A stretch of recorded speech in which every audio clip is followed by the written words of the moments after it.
Hi guys, it's me Kira, and I wanted to share with you two things which I see holding people back in making bold career moves. And these two things, as you can imagine, are fears.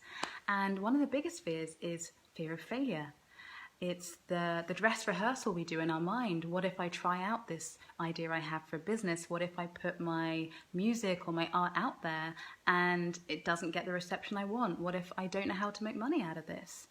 And sometimes those fears can be valid. Sometimes there is a piece of the puzzle that's still missing for us. Maybe we need to do a little bit more work on our art, or maybe we need to get the research or the business training to understand how to monetize our art so that it becomes a business that serves and delights others and not just an expensive hobby. But whether you have something that you still need to work on or not, you're never completely ready. And everyone I know who's successful in business, they're people who started before they were 100% ready. At some point they just had to leap, accept that maybe they weren't perfect, but perfect is not the standard or the yardstick for quality or for what's good enough. You are probably already much better than you think at what it is that you really want to do. And any kinks that you need to iron out, any feedback that you can learn from is only going to come from you actually putting yourself out there.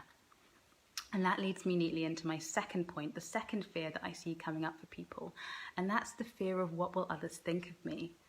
And that's completely natural. I mean, so many of us have memories of maybe not being the cool kid in school. I certainly wasn't, or feeling criticized or judged by other people. You know, will they wonder, who does she think she is to start this business, or who does he think he is to put his art out there, or his music, or his business idea out there?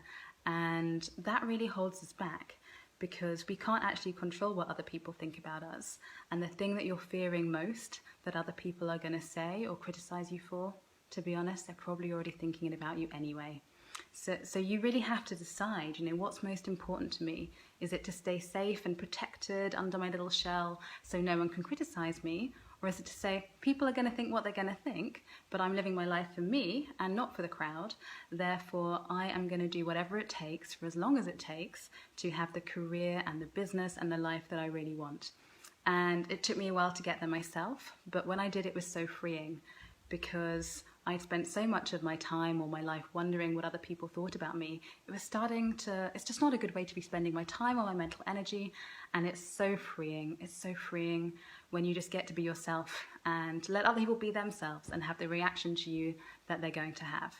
And you'd be surprised. What I've loved about my business is how many people have got in touch with me, who I maybe hadn't been in touch with for years, who actually like what I have to say. Maybe not everybody does, but a lot of people do. And people wouldn't be able to connect with me if I didn't put myself out there in order to put my message out there. So if that's you and you really fear being judged, I have sympathy for that. It's completely normal, it's human, but it doesn't have to be a reason to not take action and not move forward. And you know, so many of us have been told to keep our heads down, to work hard, to get the qualifications, go to the right school, go to university, get the job, move up the career progression ladder, and maybe by the time we're kind of a third of the way through, we're kind of realizing, actually, this isn't what I thought it was going to be, or I'm not loving this, or this isn't really giving me fulfillment. But it feels so difficult to row back when you've already invested so much in.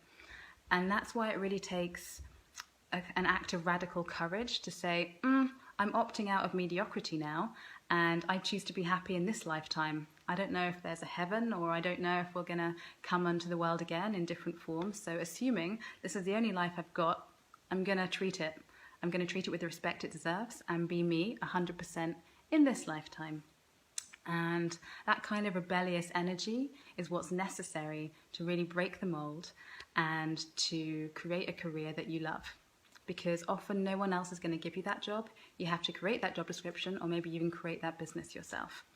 And that's the reason, in fact, why I call my Careers Approaching program the Career Rebel. Because it really takes an act of courage and a little bit of social defiance to say, I feel the fear.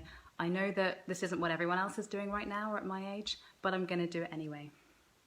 And I'm so proud of what my clients are creating, whether it's pay rises in their existing job or creating products or services that other people are queuing up to buy from them or queuing up to work with them, or helping people with body work or physiotherapy, or producing art again for the first time in years, or up-leveling their romantic relationships, healing relationships with parents. It's all part of the process of creating the business or career that is embedded in the life that you really want.